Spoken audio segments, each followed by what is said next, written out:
if you're wondering what's going on,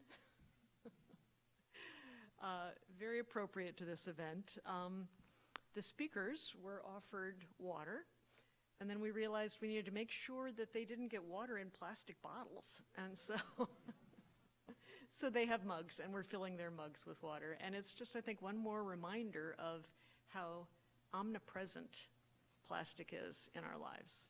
So that's your preview. Yay.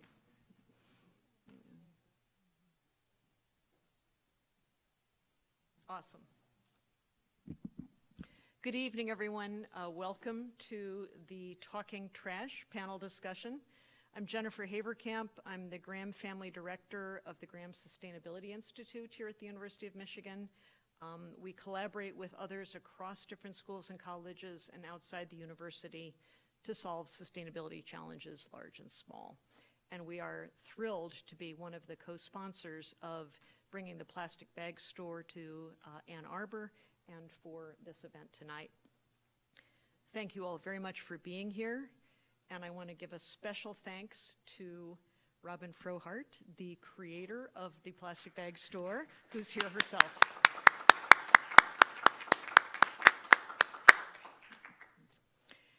Nearly 20 years ago, the famed climate activist Bill McKibben said in an essay, and I'm quoting, "When people someday look back on our moment, the single most significant item will doubtless be the sudden spiking of temperature. But they'll have a hell of a time figuring out what it meant to us." If you've seen the plastic bag store, you'll agree that this sentiment can also apply to our mountains of waste and what people of the future might be trying to figure out. In that same essay, McKibben admits that sustainability crises like climate change and plastic waste are hard to address. We must acknowledge our role in creating these problems, and in doing so, we can only conclude that we need to change our ways. The question is how? Knowing ourselves, knowing our society, how can we begin to tackle the ubiquitous problem of single-use plastics? Our amazing panel, our 7 people here tonight, have put a lot of thought into that very question. We hope their ideas will spark novel ideas in you, ideas about realistic ways to reduce plastic waste or otherwise to address this urgent problem that's been brought into such sharp focus by the plastic bag store. Thank you again for caring enough to participate in this conversation, and it is going to be a conversation. While each of our speakers has 5 minutes to make a presentation, we then have multiple discussion interludes as the evening goes on for them to ask each other questions, for you to ask them questions. We have students who will be running the microphones during our Q&A. So if you're sitting in the way back, you might want to move forward so they don't have to run quite as far. And we ask that you raise your hand, wait for the mic before you ask your question. And because we don't have all that much time, please make your comments and questions concise. And now, it's my great pleasure to introduce tonight's moderator, Jena Brooker. Jena is an environmental reporter for BridgeDetroit, where she writes about the environment and intersections of race and inequality. You can find more details about her very impressive career by looking at the QR code that we have that has a full program with detailed bios of all our speakers. But important for this audience here at the University of Michigan, you need to know that she's one of our own. She's a graduate of Michigan's program in the environment, which Shelley directs. And she's a former student manager of our campus farm and a former Doris Duke Conservation Fellow. So please join me in welcoming Jena back to her alma mater to lead us in Talking Trash.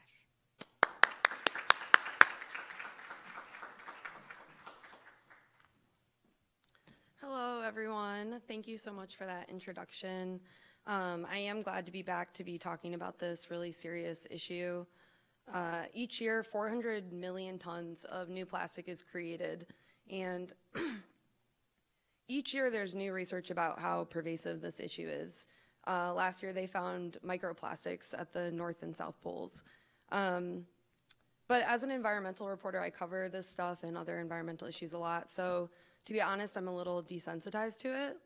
But last night I had the opportunity to go to the plastic bag store, and it was an incredible experience. And I just felt this whole range of emotions from, you know, interest and intrigue at all of the amazing items that you crafted out of plastic, and, you know, was laughing at the sometimes corny jokes that were, you know, at the exhibit. And I felt sad watching the videos, thinking about what this issue means for future generations.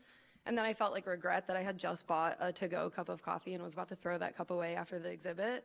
But, you know, I just really felt connected to the issue in a new way that I haven't felt before.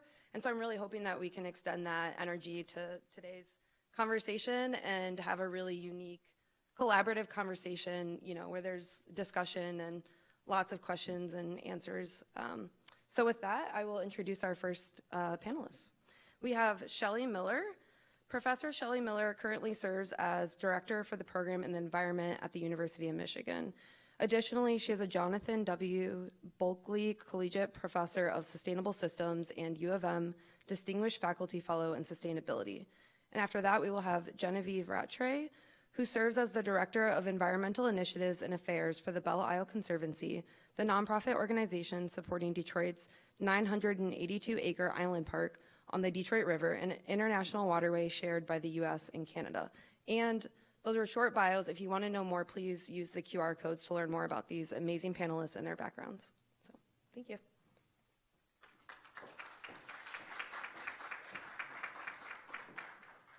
Thanks so much, Jenna. So I study the environmental impacts of our stuff. So I look through the various products that we work on and try to understand the environmental impact. And so thinking through the environmental impacts of the plastic problem, I guess my thought is this, it's not a plastic problem. Or more specifically, it's not just a plastic problem. It's a sustainability problem. It's a consumption problem. It's a resource problem. Plastics are one symptom of a much larger challenge.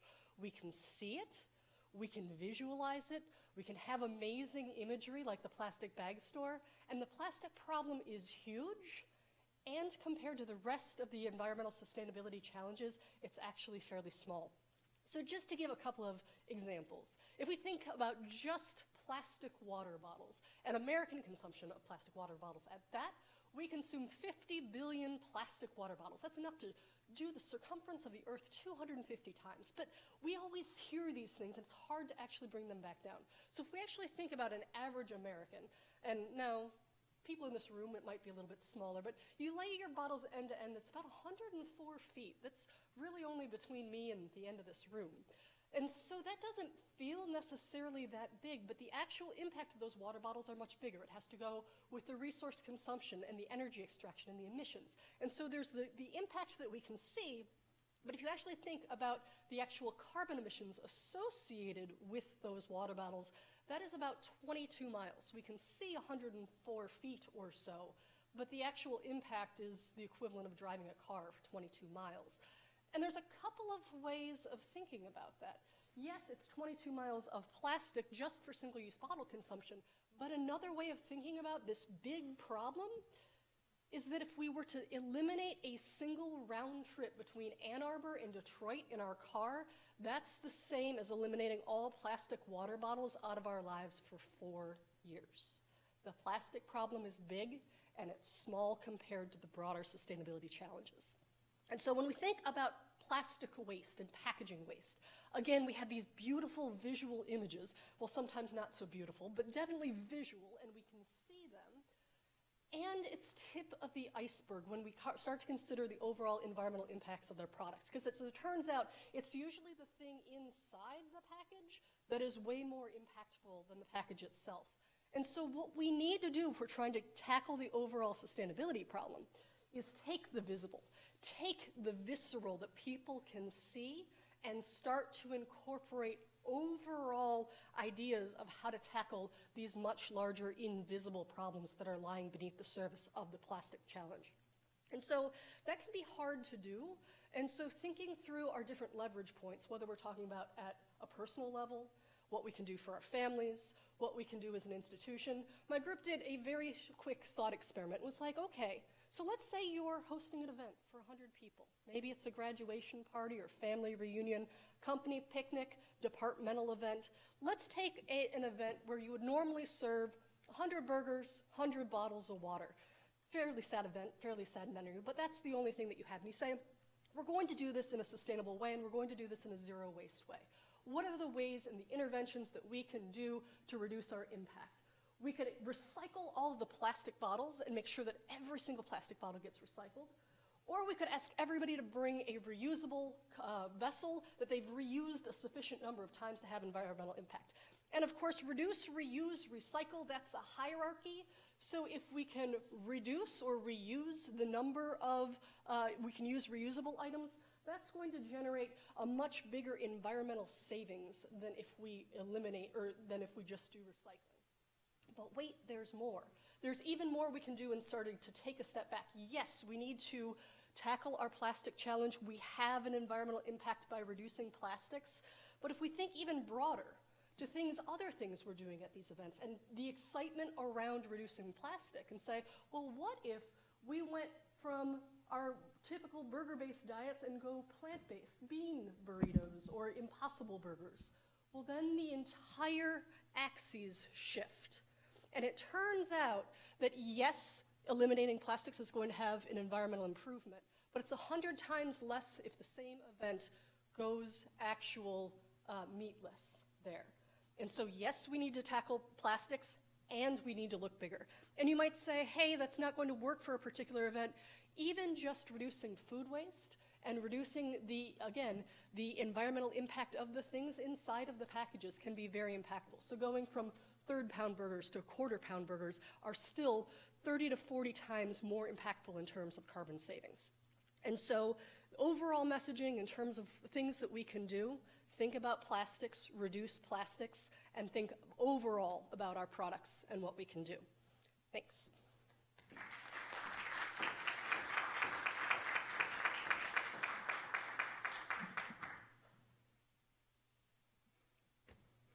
Ocean conservation at the local level through community engagement and interdisciplinary collaboration is the work that I do on Belle Isle.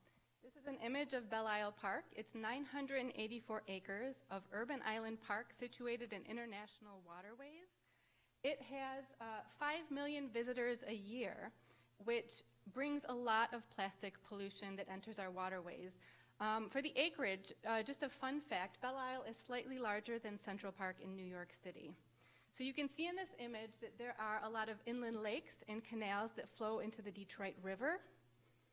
The Detroit River, where the star is where Belle Isle is. The Detroit River flows into the Great Lakes, and our Great Lakes flows into the world's oceans. So truly the impact of our behavior here at a local level impacts us globally as well, and vice versa.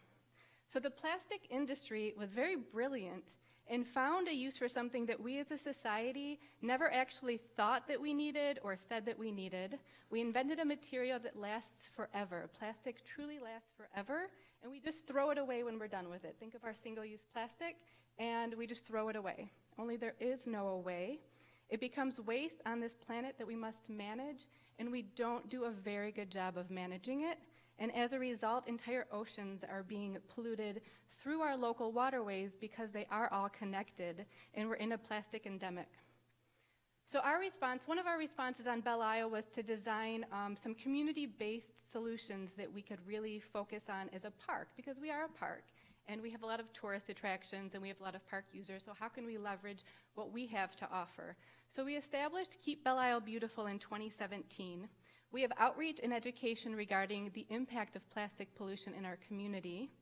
We have very tangible community-based solutions. So we remove litter at the source. And when you can remove plastic pollution and litter at the source, you're preventing it. So for example, we remove it from Belle Isle Park or the inland lakes. We're preventing it from spending years, if not decades, in the bigger waterways, the Great Lakes, the world's oceans, breaking down into microplastic, having the sun hit it, and the chemicals from the plastic pollute the waterways. So that's one of our solutions, is that we're removing it at the source.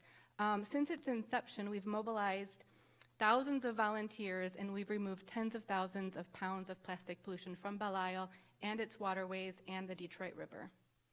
This was the launch of Belle Isle Park. As a part of our program, our anti-litter campaign, we host cleanups. So we really engage the community to come out, educate, create awareness, and again, those tangible solutions of removing litter at the source. We host them twice a month, April through October, as well as we have a kayak club where we wanted to really marry, especially during the pandemic when everyone was looking for ways to be outside safely. We really married that recreation and conservation together, and we've had a great response from our kayak community coming out. We created a social event where we get in the canals and we reduce the plastic pollution from the canals of Belle Isle. We also have invited certified scuba divers to come out, and we do scuba diving and snorkeling and free diving off the beach of Belle Isle to reduce plastic pollution. So things we find, and this is not an exhaustive list. We've found some incredible things, everything from styrofoam, cigarette butts, plastic water bottles, fishing line. So this is something on a global scale called ghost fishing that really impacts our ocean and our aquatic life, and we've even seen it on Belle Isle during cleanups, finding animals that have been tangled up in plastic fishing line. Also plastic bags. So on average, a plastic shopping bag has we use it for about 12 minutes, but it lasts forever. It lasts up to 1,000 years before it breaks down. And I don't say breaks up, it never goes away. It breaks down into microplastics, which then are ingested by our aquatic life and truly through the food chain end back up on our dinner tables. So when it comes to plastic bags, something that a lot of people don't know, that in Michigan we have a ban on banning plastic bags. So as the rest of the world and other states in our country are banning plastic bags, we actually have a preemptive law on auxiliary containers. So that's not just plastic bags, it's basically identifies as everything that is practically single use in our restaurant systems. So this is something that's been on the book since 2016, and I know some organizations at this time are looking to overturn it and working hard to do that. So I mentioned that we do some installations and some storytelling. So we work with local artists and our cleanup crew. This is a trash fish mosaic that we created at a cleanup to do kind of a littering personality of our park. So we found a lot of what we call treasure trash, and together with local artists, we created an installation to talk about what we're finding on Belle Isle. And this has been on exhibition at the Belle Isle Aquarium for about 5 years, and it will be coming back this year. Also, National Geographic has stated that there'll be more plastic in our ocean than fish by 2050. So on Belle Isle, at the Belle Isle Aquarium, we created an installation to kind of give that interactive experience to our visitors. When you walk into our historic aquarium in the foyer, you're walking through what our aquatic life experiences with plastic in the water. We've also engaged our artists and designers for storytelling about their experience with environmental issues and their experience with Earth Day. So last year we had our Art and Earth exhibition in which we invited artists to share their work about how Earth Day resonates with their community. And we weren't sure how it was going to go logistically, being a small aquarium. How do you have an art exhibition? So we did a pop-up, and it went really well. So we've decided for this year, for World Ocean Day, to have a call for artists and designers. We really feel that the artists and the designers in our community have such a powerful voice and storytelling capabilities that we want to make sure that they are fully included in the environmental movement. Also, we're shifting from Earth Day to World Ocean Day. Earth Day has gained so much traction, and World Ocean Day, which is something that is celebrated around the world and in very coastal areas of our country, has not really been acknowledged here. So this year in June, we're bringing World Ocean Day to Belle Isle through an art exhibition. This call for art went out today. If there's any artists or designers in the room, please feel free to check it out. We would love for you to submit. We're very excited about this. So then we wanted to take what we were doing at a very local level and make it more regional.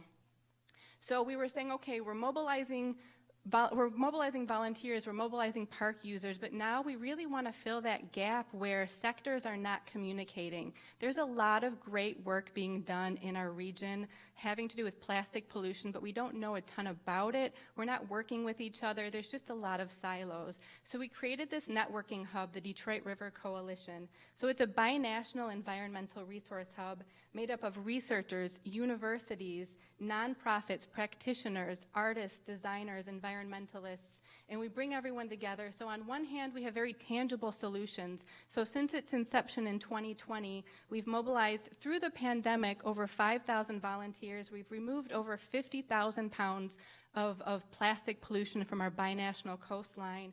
But also the goal is that we're meeting quarterly and we're networking and we're sharing our research with each other, we're sharing our practice with each other, and we're looking for ways to collaborate and just come together as a region and fill that gap where the networking's not happening and where the silos are being built. So we have some really great partners. Another shameless plug to U of M. Would love to have you join this coalition as well. But we have some really great partners that are sharing the work that they're doing with each other, and just organically through this network, we're building these partnerships, we're taking on initiatives and projects and really trying to be that entity that is designing the narrative around this in our region. So kind of some final thoughts. According to earthday.org, the amount of plastic produced each year is roughly the same as the entire weight of humanity. And I literally can't wrap my head around that, but I felt that that was something that needed to be shared. We're all pretty much in agreement that we don't want plastic in our oceans or on our coastlines, and when it comes together, and where it comes together is not that we need new solutions, but we need stronger collaborations across communities and across sectors. We really need the ability to work at an intersection, bring together fields that are too often siloed, and engage a wider group of people in implementing these solutions that we already know will work. Thank you.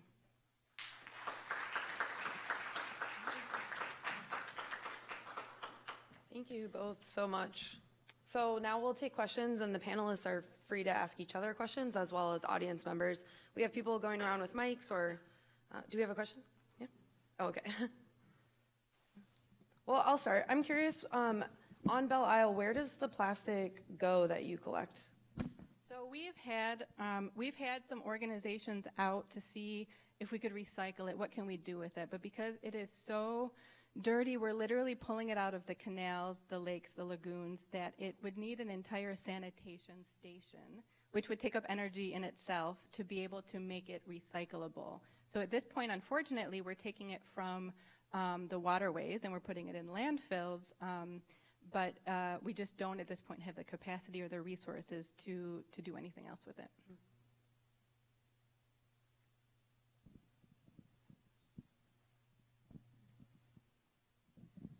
I have a question for Shelley. I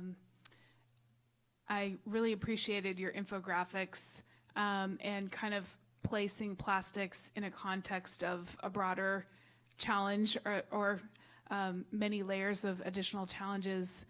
One of the ongoing questions that I have is how do you avoid getting overwhelmed? This is probably a question also for Genevieve, but I think trying to take each of these issues and understand it and wrap our heads around it as individuals and move that into action, I know I find it to be really challenging, and I feel like whatever I do is not enough. So I'm wondering if you have words of advice about how to manage this, the feeling of being overwhelmed. So I think it's such a great question that so many of us struggle, and I mean, this is stuff that I deal with every day in my life, in my work life, and I'm still sometimes at the grocery store going, I don't know what to do, right? Because it is kind of like this, the challenges are so big. And so this is, I think plastics are a great, you can try to do an all or nothing plastic lifestyle, but it gets inconvenient sometimes, right? And so, it's trying to figure out the things that you can do.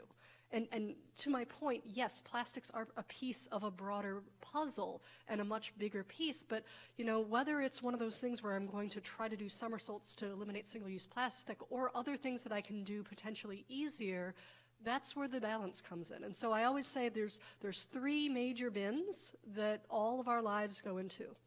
Transportation emissions, how much you drive, how much you fly, by what mechanism of transportation. Are there ways to reduce your transport emission?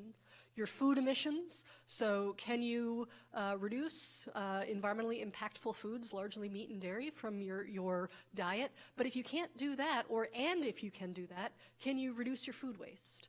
And then the third thing is your household. So how much stuff you have, and that certainly goes to your plastic, but then also reducing overall emissions in your household in terms of energy use, heating use. And those are the three big bins. And then beyond that, there's lots of things that we can sort through and do big studies on, but those are the three main ones, and then we do what we can. I think for me, I just break it down into manageable pieces. It is incredibly overwhelming when I think of just climate action in general. There's so much that I, of course, have no idea about. So I take what I'm passionate about, which is ocean conservation. I take what I can gain more knowledge about, and I break it down into manageable pieces that I have control over. I can't control the air that I'm breathing and if there's microplastics in that air, but I can control through my work if we're going to have proper infrastructure to support people bringing reusable water bottles to the park. Awesome. Do we have any more questions for this section? I have a question for Shelley. I was beaming through your presentation. I think this issue of embedded carbon, or whatever you might want to call it, the resource economy as a major climate lever and environmental lever generally, I think is really important. And I wonder, have you seen purchasing policies, sustainability plans, things like that keep pace with the current research, or are we still building plans around stuff that we thought a decade ago? So I think we're far behind in policy. There's a whole lot that we can continue to go down.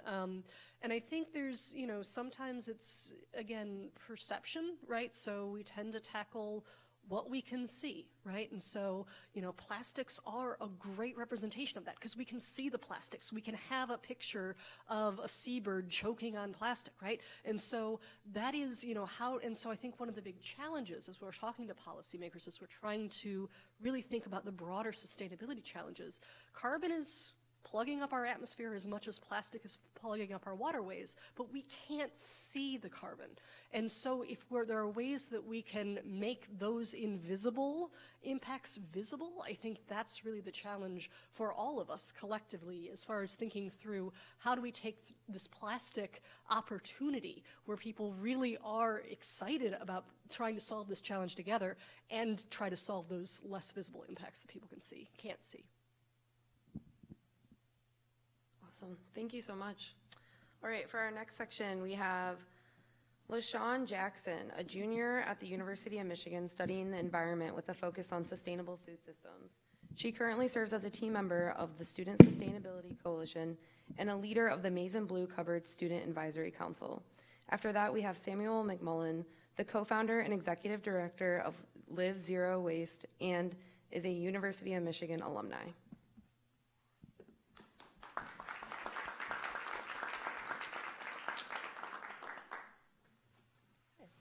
Everybody.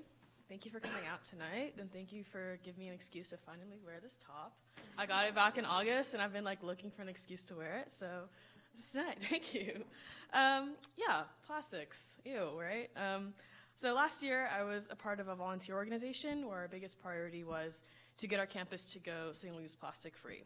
I worked with campus community members and leaders to try to leverage student voice and concern towards an official commitment. So my role in this group was exercised under the idea that combating the plastic crisis starts with institutional change, and that's an idea that I know to be true. However, as I was actually doing the work of putting pressure on the institution to make these changes, I almost immediately realized how much larger of a venture it was. So asking figureheads across campus about their willingness to go plastic free was always a resounding yes. It's always a positive response because we know the story. We all know about the issue at hand and the severity of it.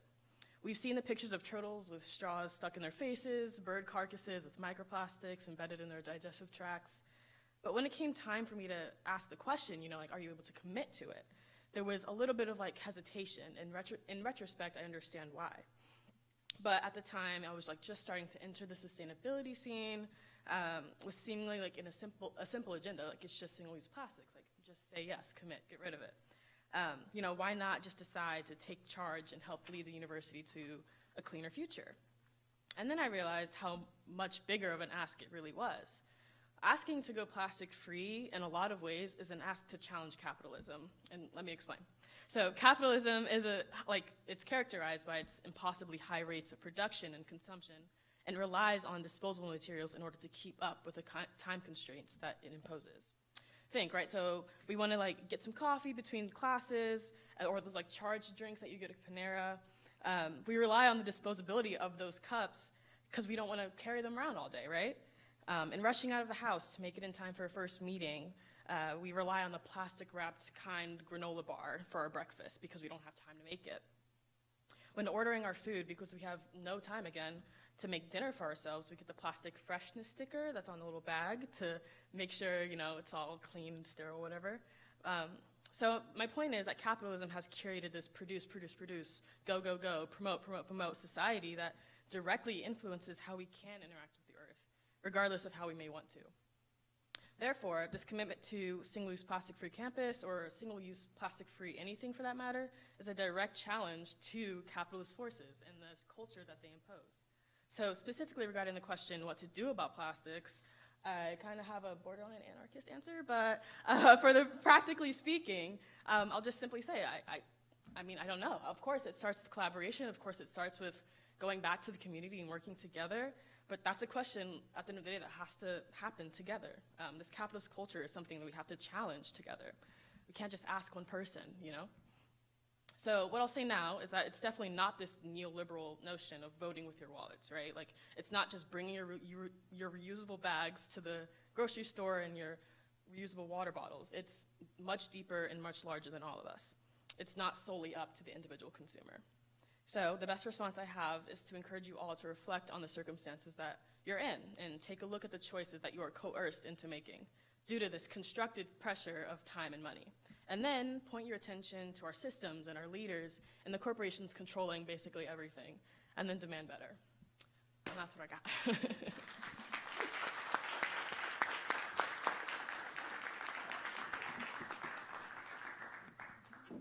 Okay, awesome. That was great. Thank you, Lashaun. I'm Sam McMullen. I'm so happy to be here talking about plastic on a cold winter night in Michigan, and among such a great panel. Really appreciate it.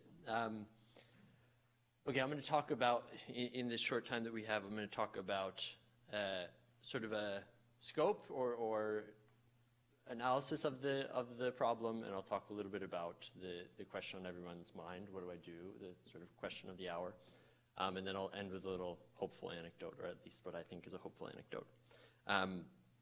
So I think when we come up against something so massive as the plastic pollution issue and all the things it entails, it's really important to get the diagnosis of the problem correct, because it will influence how you approach it. So I think the natural thing to do in the face of plastic pollution is to think about what happens after me. So where does this go after? And that's important. There's, this oceans, the conservancy aspect, this is all really important work to be done. But if you look at it in terms of the things that I think most of us care about, so human health, habitat destruction, climate emissions, most of that impact happens upstream. About 90% of a product's, not just plastic, any product's environmental impact happens before we even open the package. So I think that's a really critical thing to get right, and to pass prospective actions or your own, sort of evaluate your own actions based on that filter, thinking about how did this get here versus where does it go next. And the stakes for this couldn't be higher. As we've heard, there's plastic in our blood, there's plastic in a baby's first poop, there's plastic in breast milk, and we're really just at the beginning. I think someone said by 2050 there'll be more plastic than fish in the ocean. Right now it's about 3-to-1 fish to plastic. We're on an incredible J-curve of plastic right now, and as it stands, plastic, if it were a country, it would be the 5th largest emitter. And we're starting out.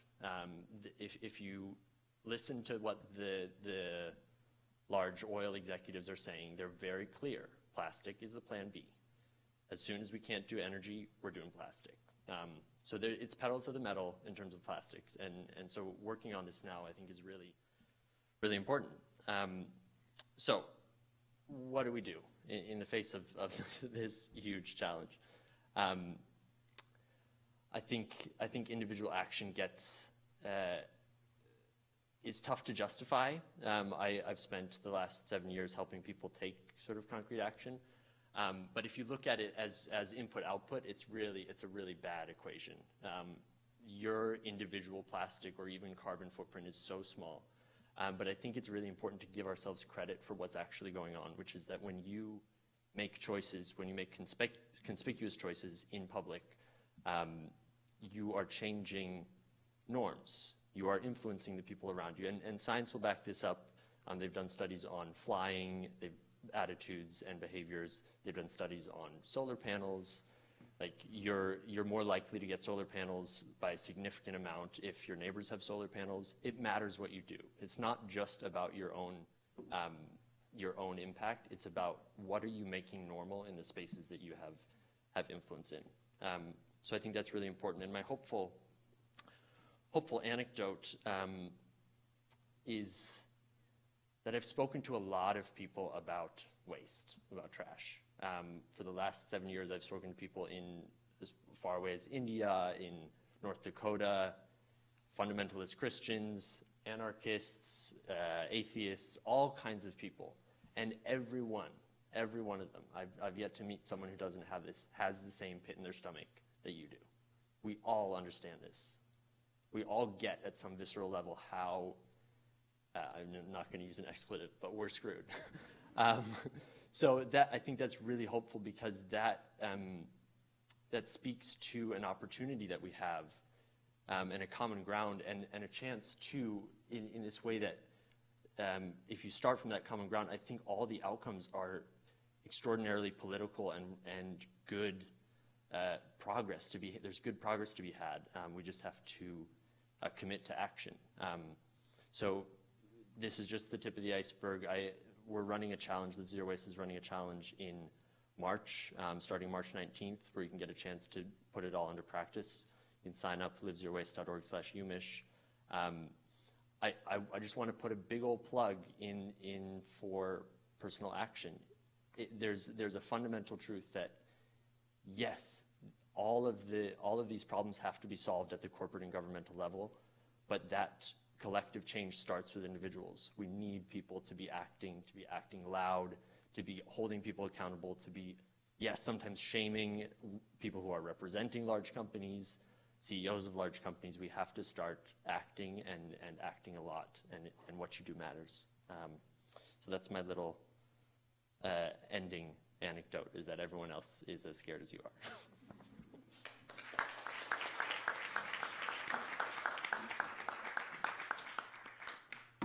So much. That was awesome. Lashaun, I think that I really appreciated what you were saying about capitalism.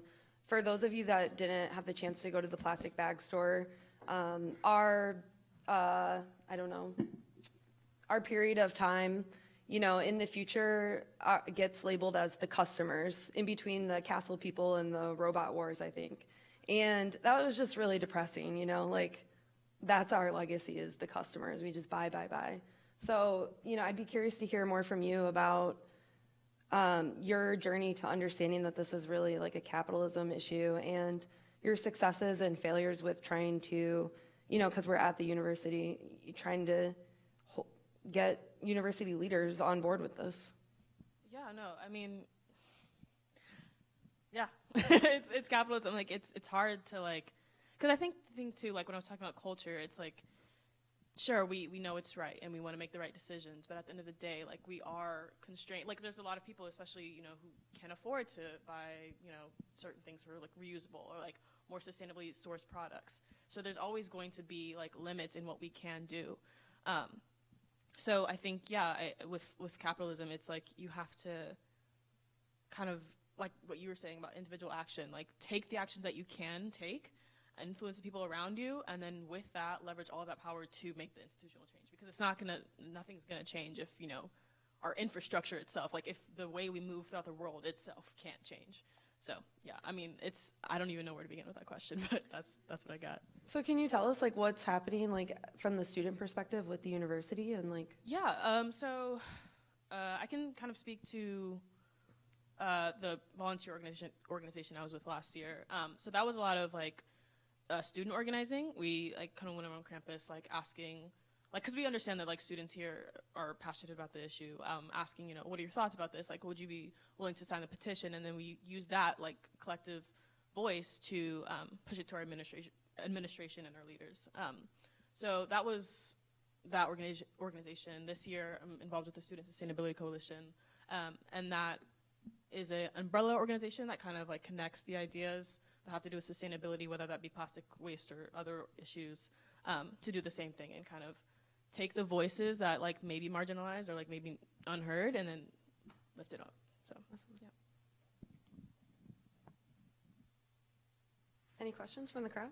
It's a small group, so don't be afraid to ask like a small question or a question that might seem silly. Yes, in the back.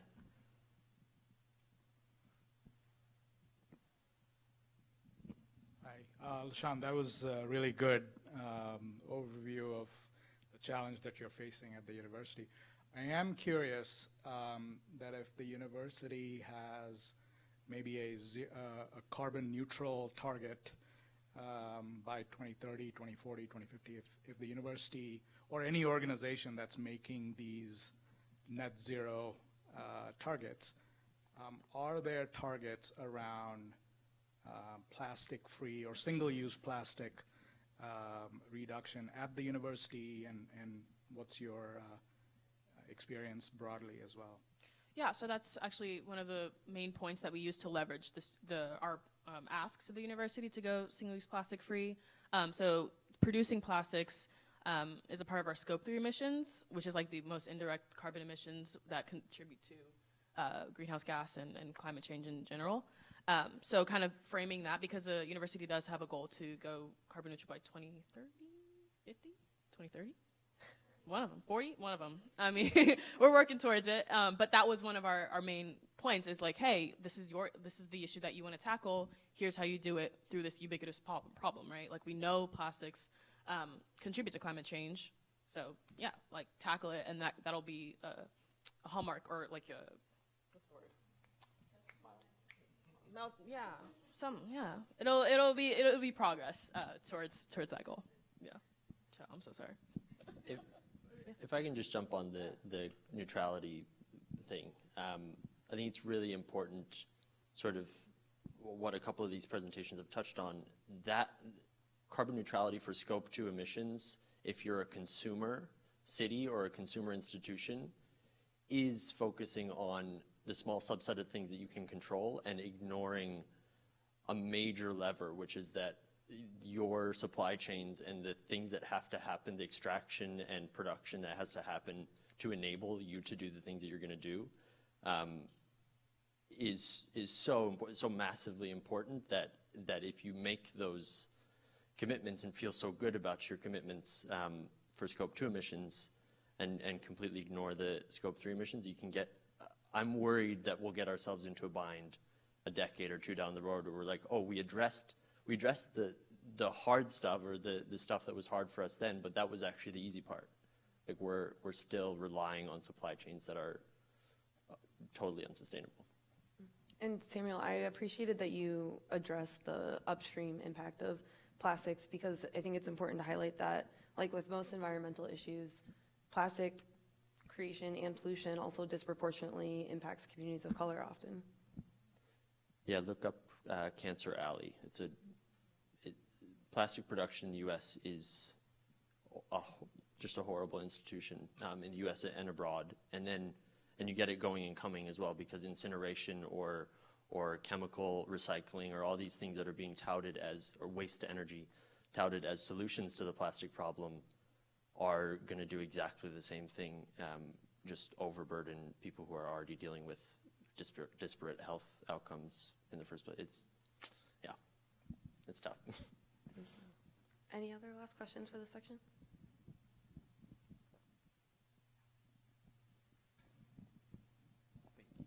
Yeah, you mentioned Cancer Alley, and that just kind of like rings home to me because specifically the Louisiana portion of the Cancer Alley, like I have family that are from there and have like experienced health problems and et cetera from that. So I just thought, not really even a question, just a comment of just like how crazy the chain of pollution goes.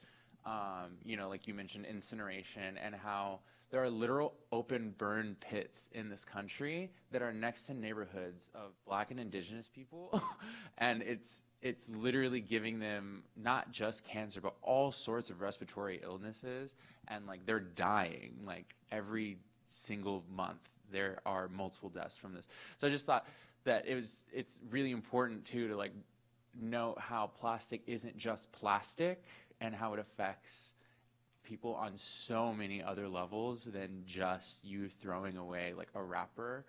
And also how, like, as I'm thinking of how can I use less plastic, I'm literally thinking of like even adjustments to my lifestyle that have nothing to do with consumption, that have to do with like personal things of like, well, why am I buying this thing? It's because, oh, I have this other, you know, like for example, Coke Zero. I am addicted to Coke Zero, right? And I will admit that. Like that is something that I need to work on, my Coke Zero addiction, so that I can stop buying so much Coke Zero. So yeah, I just wanted to like add that to the fire of this conversation. Thank you so much. Right. Well, we can move on to our next group of panelists, our last group. So, you know, if you have a question, make sure to ask it. We have Tom Moran, who leads the Post-Rock Research Initiative, which is developing building materials from regional waste plastics. And they co-run a local architecture practice called Team with Ellie Abrons and Adam Fuhrer, and they are an associate professor at the Taubman College of Architecture and Urban Planning. And Tom has a background in object and furniture design, often using experimental fabrication techniques. And then we have Hannah Tzidis, an artist, educator, and founder of the Trashy Collection, in which she uses trash and plastic waste acquired from Great Lakes beaches in order to create artistic projects and installations focused on sustainability. And I said those backwards because I was nervous to say Hannah's last name, but Hannah's going first.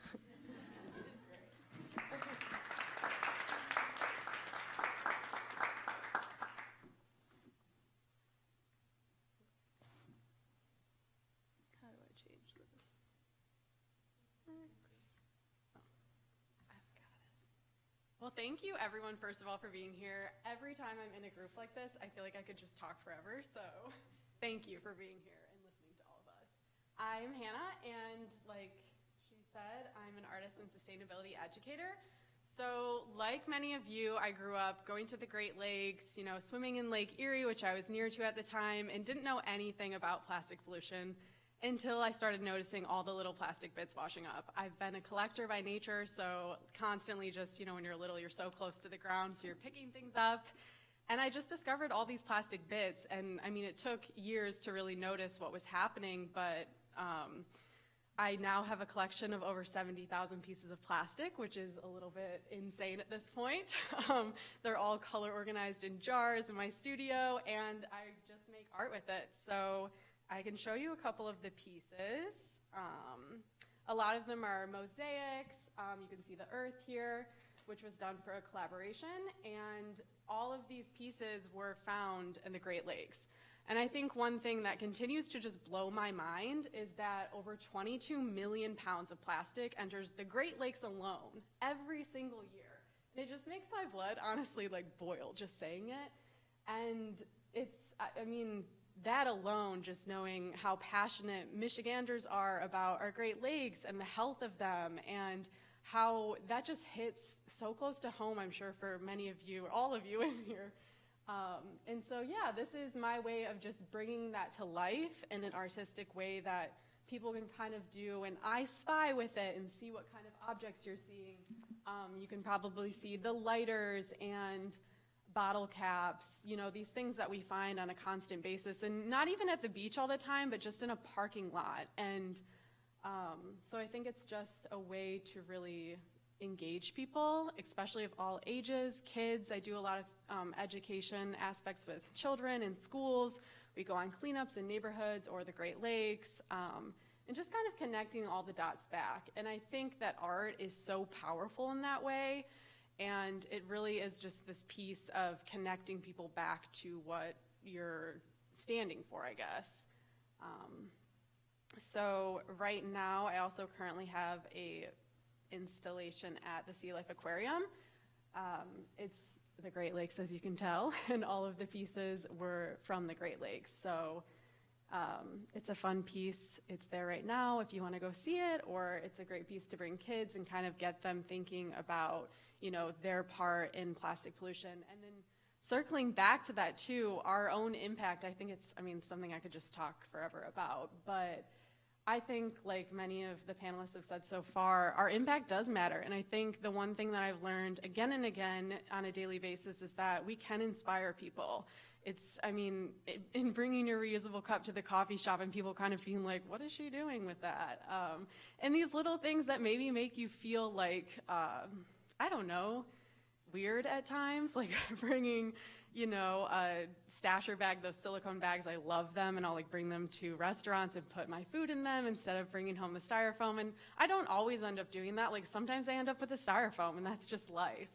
But I think it's awesome just to inspire people and get these conversations moving and inspire people to just take their own unique action, because that looks different for everyone. And I just wanted to show too, like a little bit of what I'm finding. So a lot of my work, I find pieces on Lake Erie specifically, because it's where my parents' house is nearby. So I'll go and visit them, do a cleanup, and each of those like big, I use a colander just from like the kitchen. I fill it up, and that takes me, I mean, under 10 minutes maybe. So it's a real problem, and it's, I mean, it's right in our backyards. It's like Genevieve says, it connects right back to the ocean, everything that's flowing into the Great Lakes.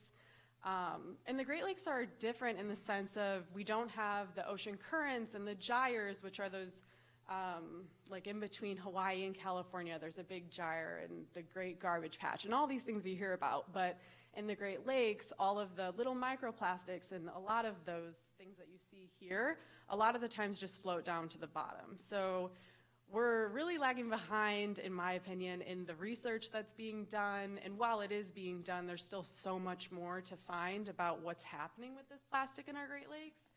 And again, I could just go on, but I'll stop there. And I just think my last thing is do what you can with what you have wherever you are. And that will look different for everybody, but it's also super impactful.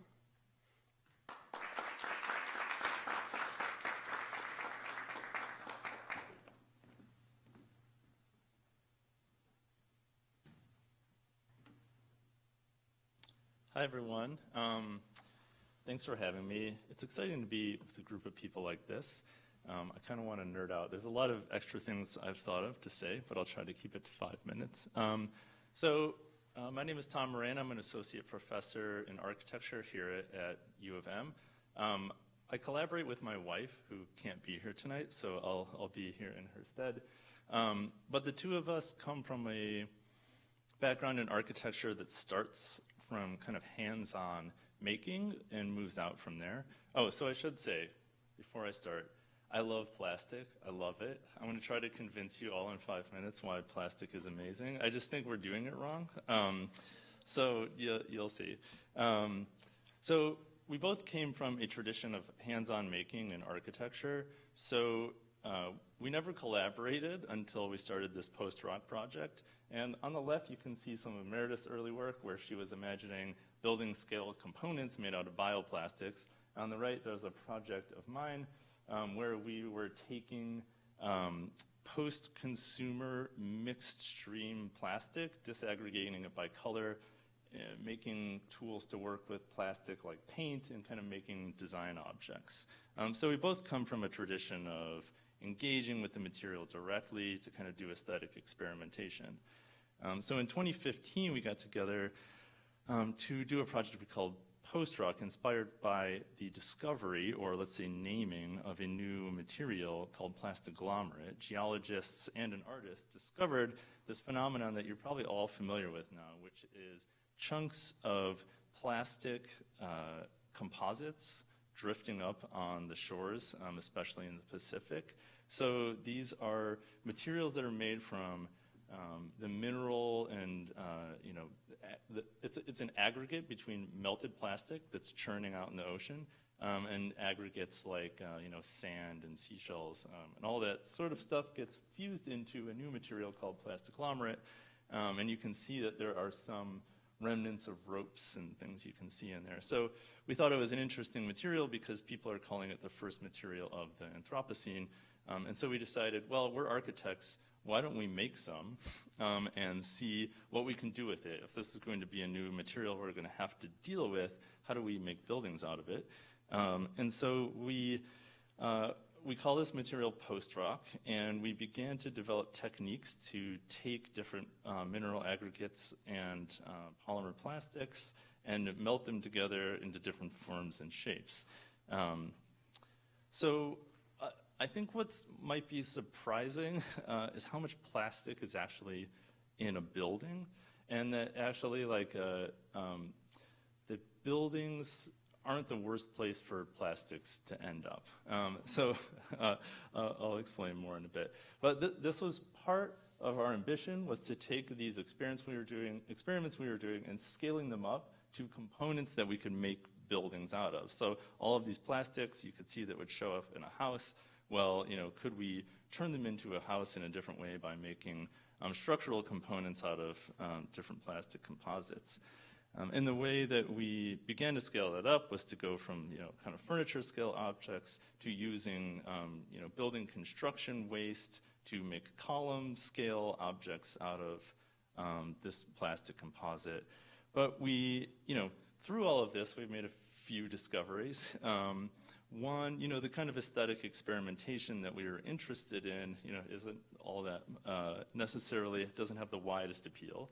But we did along the way discover a way to use the processes to create a stone-like version of our post-rock. So, you can see here a kind of mock-up of an architectural panel that we've been developing in collaboration with GM. So I think, again, like I said, plastics are amazing. We're doing it wrong. So right now on a car, you can see this is a diagram of all the different plastics that are in a car. They're incredibly well engineered. They do all kinds of amazing things in a car to keep us safe and actually to make the car efficient.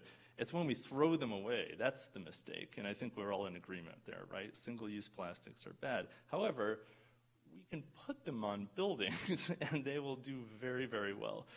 So all the engineering that's gone into a certain plastic, if we can just capture that intelligence and we can capture the value that has gone into that plastic instead of putting it into a landfill or into the ocean, we feel like that's a better end of life for all these plastics that are going to be out there. I mean, as many people have cited, there's no end to plastic right now. Like, we should try, but I guess what Meredith and I are trying to do is say, okay, plastic is a problem. They're not going to stop making it.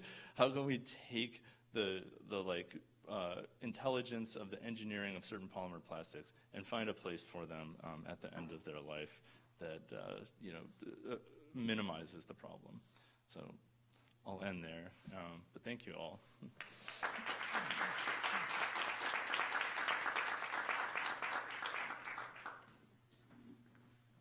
Thank you so much. Tom,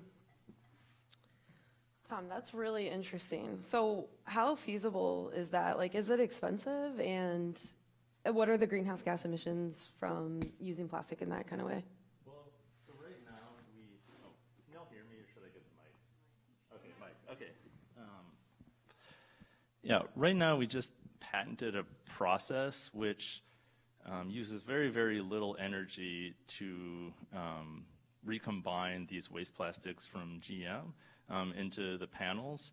And the greenhouse gases are basically just the heat that it requires, but we've minimized the heat. So like that's the biggest problem with plastics processing is what they call like, I don't want to nerd out too much. Basically, you got to grind it up and you got to heat it up. And we met with some people at Oak Ridge who are studying this, and you can really minimize the energy put into that with some, with a little bit of tweaks on the technology. So that's what we've been doing, is just trying to reduce how much energy goes into the reprocessing of plastics. So is it possible that we could see this being used in GM cars like in the next few years?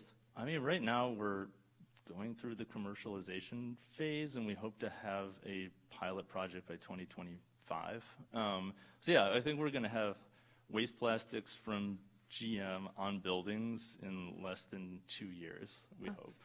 But it's been about an 8-year project up till now. So it's taken a long time. Actually, support from the Graham Institute has, recently helped us along, but yeah. I think your work is really interesting, and I think that we can't go backwards. We're not going to go back to the 1950s when there was no single-use plastic and we were sterilizing glass bottles, and we have to think of how we're going to move forward. Plastic is here, and how can we revision it in a way exactly what you're doing. I think it's super interesting. But also I have a question for Hannah. Just from an artist perspective, I know you were talking about plastics are very visible, so it's able to get the attention of the everyday person, the visual imagery that we have, and you were talking more about some of these less visible issues that we're having with climate. How can we collaborate with our visual artists, our designers, our storytellers, to be able to translate that in a way that our everyday person who isn't a scientist, who isn't a researcher, who isn't in academia can understand it and then break it down into those manageable pieces. But I really think that the collaborations like with artists like Hannah are going to be the ways we do that. But I was thinking, I know you work with plastic. Do you ever think of going into any other kind of climate action with your work or collaborating? I know Hannah is a part of the Detroit River Coalition and does amazing work, and just things like, I know you work with Brittany, of understanding the research behind other elements of the environmental movement and using your work to educate the community on it. Yeah, I think it's just super important to use art as a vehicle for change. I think it's so powerful. I think that it's in the same way that you watch a documentary, and all of us have probably seen the ones that have recently came out in the past couple of years, and they wow you. Even if some of them are skewed, even if, some of them are leaning a certain way, they still have a really powerful way of conveying a message, and I think that's what art does. So yeah, I think it's important to kind of cover like all the bases, but for me personally, it was like, holy crap, this plastic is like in my backyard, it's washing up, like I'm gonna do something with this plastic. And I mean, it's gotten out of control. I really need to talk with you now and create something with it, because it's like, what am I gonna do with all this stuff? A lot of the art that I've done too is also like digital campaigns. So I've worked with brands like Pinterest and Surfrider Foundation and Five Gyres to really get across these messages, these scientific messages, in a vehicle of art. So yeah, I think it's super important, and I think that there's so many different types of artists, and art is such like an expression, and so many people have different ways of expressing that. So I think there's so many different ways we can talk with people through art. I really liked your work. I'd never seen it before, so it was great to see.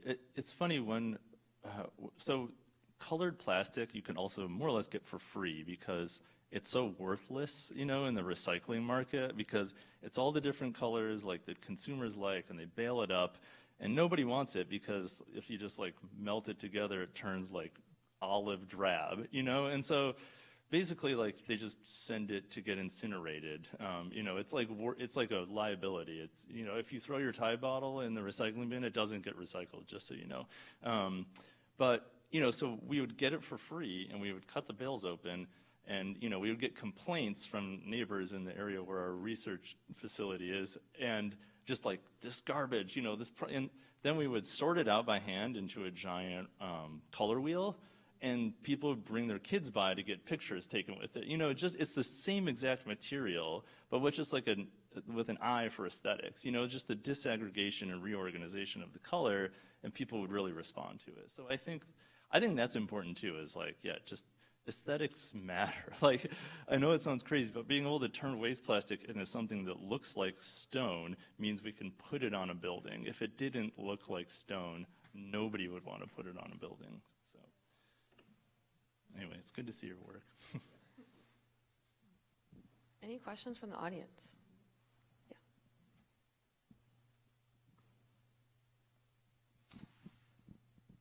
Hi, thank you all so much. This is for any panelist or anyone in the audience.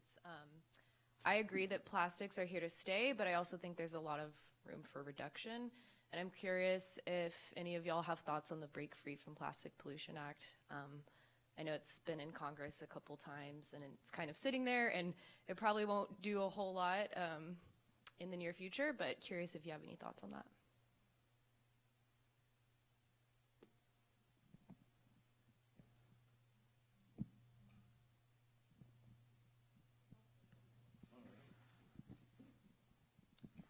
I guess I have a lot of mixed thoughts on this, but I do just want to say one thing about like politics. And something I've been learning in the past year more so is that like Michigan in itself just needs so much more of that, and not necessarily the Break Free from Plastic Act, but I think we just need more legislation around it. And right now, from my understanding, is a wonderful time in Michigan to start really pushing these things. I have been working on a microplastics bill right now with some other environmentalists. And I think just getting these conversations started, like at a policy level, is so important to get any kind of ball rolling, especially because the Great Lakes and the water and all of, you know, the connections with health and everything. I know that doesn't speak exactly to what you just asked, but if anyone has anything else to say. Well, and I'd be curious to hear more about this bill. Yeah, microplastics? Yeah, definitely. So it's at like a grassroots level right now, but really our main goal is to make something similar to what California has done. So it'll reduce really like the sources of output and what larger companies will be putting into the water, because a lot of it comes from these larger companies, as does all of our plastic. So it's really like a reduction at the base level and just getting like a base started that we can keep building on. Yeah, and I think I would just add to, I think, you know, with legislation that has to do with plastic waste and waste reduction in general, I think it sucks that it's just been sitting on the table, because it's obviously like an issue that, you know, we can visualize it, right? And but I think, you know, at the end of the day, kind of like speaking to what I was talking about earlier about like culture change, when we can sync action like from the top down and then from like the bottom up, like I think that's like how we can make greater strides, right? Like, so when we're out of sync with our legislation by like, for all sorts of different reasons, like that's how we, like, progress is made slower. But if we want to like be on it and like be quicker with it, that's when we try to like get it in sync. And that has a lot to do with who we vote for, you know, and like showing out at during election season. So yeah, I mean, it sucks. It's been there, but you know, in order to make great strides, we got to be in sync. Shelley, I don't know if you want to touch on that at all. I mean, so I think legislation is sometimes a tough one, particularly if we haven't really thought through all of the consequences. And so, you know, when we think through things like banning plastic outright without changing culture, what does that actually mean and what does that imply? And so, you know, I think we've seen a couple of examples. There was sort of a pretty famous one in New Jersey where they banned plastic bags, but Instacart didn't quite get that message, and so ended up delivering all of the groceries in reusable plastic bags. And so we traded a thin film single-use plastic bag issue for a durable, reusable single-use plastic issue. And so, and that's something that can be fixed, but we need to also think through unintended consequences of some of the policies.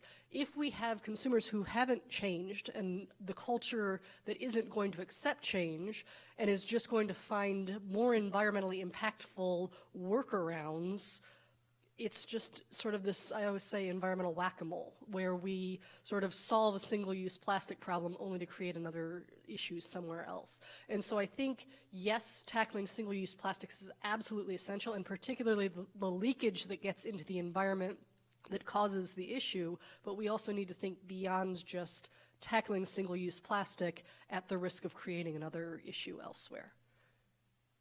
Thank you. I want to dig into this. So I'm going to, I don't want to pigeonhole you two guys, but like, I feel like on some level you're representing like really different trends in kind of environmental politics, like, you know, individual choices versus kind of systemic change. I would throw myself in there as like market-based solutions. I know that's kind of like cheesy, boo, you know, capitalism, but you know, like I'm more practical as I get older. But like, yeah, where would you come down on that? Like, not to put you on the spot, but you know, I think you're right. Like, legislation can have problems. Personal choices have their limits, you know? So, I mean, what are the kinds of, in your work, like, what do you focus on? No, and I'll echo that, and I'd love to hear both of yours, because I do think you guys put really nice counterpoints to one another, right? As far as, you know, is this an institutional change issue? Is this a consumer responsibility issue? And I mean, my take on it is a yes and. Yeah. That it's not a one or the other. I think if we put corporations in a point of saying, hey, this is your responsibility to reduce all of the environmental impacts of our stuff, but we want to consume as much as we want of whatever we want at the same price we want with not ever changing our behavior, that's a tall ask. And so I think, you know, it would be great to hear more from you as you guys were listening to each other's talks, or where you think about it. Sure. I see it as, so that's often the critique that especially zero waste lifestyle people get. And I think the first thing that you realize as you, or the first thing that I realized as you practice, put zero waste into practice, is that this is never gonna do. Like, I will never fix this by myself. So if anything, rather than seeing individual action as a sad replacement for collective action, seeing it as a really important gateway and a starting place for someone to come to the really obvious realization that we can't do it alone, I think is really important. So when I hear Lashaun talk about broader change, I'm like, hell yeah, let me get the reason that I understand that so viscerally and the reason that I support the things that I support is because I have personal experience to draw on. And I think when you have, if there's like cognitive dissonance in living a certain way and believing a certain set of things, and you'll be limited by, like, I don't have enough money to like always be zero waste. I've gotten poorer in the last couple of years. So I buy things in plastic, painfully, but I do it. I just happen to like also keep the trash and keep it as a record and call myself zero waste or whatever. But I really don't see it as intention at all. If anything, I see them as mutually supportive. Yeah, no, I think you explained that perfectly. I really liked what you said in your talk about, like, you know, what you do has influence. You know, like today I was in a coffee chat sponsored by SSC, and what we do is we like take students out, we like buy them coffee, we just have chats about sustainability and anything that we really want to. And one of them, she has a glass container in which she like will go to Maisie's and like, can I get a cold brew but in this container? And like I saw that, I was like, wow, like I want to do that. And like, you know, like stuff like just small instances like that, I think, you know, when we have individuals who can recognize the problem and like, oh, this is what I have today, this is where I am, these are my circumstances, this is what I can do, and you show out and you like can show that to other people, that's like where the like that small change can like amplify super, super quickly. But then like obviously like that reaches a limit. And that's where the institutional change comes in. If we don't have the infrastructure to like accept glass bottles to be like to fill up your cold brew, like where do we go from there, right? So it has to be like I said, in sync. It has to be bottom down and top up. Thank you. I think did we have a question in the? Yep. Yeah. Just one comment on the pollution bill. That's one of the good things would be the banning of polystyrene. But you should be aware that there's massive lobbying is going on against the bill by the Plastics Industry Association and the American Chemical Council in predominant, and there's some other people as well. So I don't know how it would ever get through. I really don't know, because those people have such vested interest in their own business. A couple comments. I really think we ought to take politics out of this. There's always innuendos that Republicans are some evil people out there. No, I'm not a Republican. But I see just as many Democrats up in Myers walking out with plastic bags, groceries, as I do Republicans. And I'd like to remind this panel that if you went over to Pennsylvania, in the Pittsburgh and the Monaca, where the Shell fracking facility is coming online right now, those tax breaks given to Shell to build that plant was given by a Democratic governor, a Democratic House of Representatives, and a Democratic senator. So we need to move politics out of the issue here and really come to realize that this issue is much bigger than that. I guess another point here is I didn't hear anything tonight about the recycling or attempt to recycle. We're still only, about 6% of plastic is being recycled, which is one of the reasons why it ends up in the waterways. And by the way, comment, when I came in, I spun the wheel out here. First question was, I got number one, and the question is how much plastic is in the landfill since the day it was ever produced? And the answer she gave was 30%, but it's really 90%. 90% of all plastic is still in the ground. So even if we come up with solutions for recycling, we still have all this massive amount that's still in the landfill. So I don't know if the panel is ready to address anything on recycling, but is there any comments on mechanical or pyrolysis, or where do you think where we're going? I'm not a recycling expert. In the few things that I do know about it is that with plastic, you can recycle it successfully up to 3 times, and our country is only recycling it 1 time about 6% of the time. So from my perspective, it's a very broken system. It works in other places, such as Sweden, but that's where there's a very different culture around consumerism and community and things like that. So I don't spend a lot of my time studying the recycling system because I kind of come from the perspective of trying to reduce or eliminate because I do know that infrastructure that we have here today is not a solution. For plastic, aluminum's another story. I actually have worked at a recycling center at Michigan State, sorry everyone, during my undergrad and after for a couple years, and just saw, 60,000 plus students plus the community, the recycling coming in on a daily basis and how much of that actually got trashed, how much of it got sent off to other countries, and really glass was the only successful thing being recycled, and aluminum. But yeah, I think it's a broken system, and I think that there's a lot of work to be done, but also a lot of money has to go into it to have that work be done. There's so many different machines I know in technology that they're trying to improve and get better at recognizing certain plastics so they don't end up in the trash.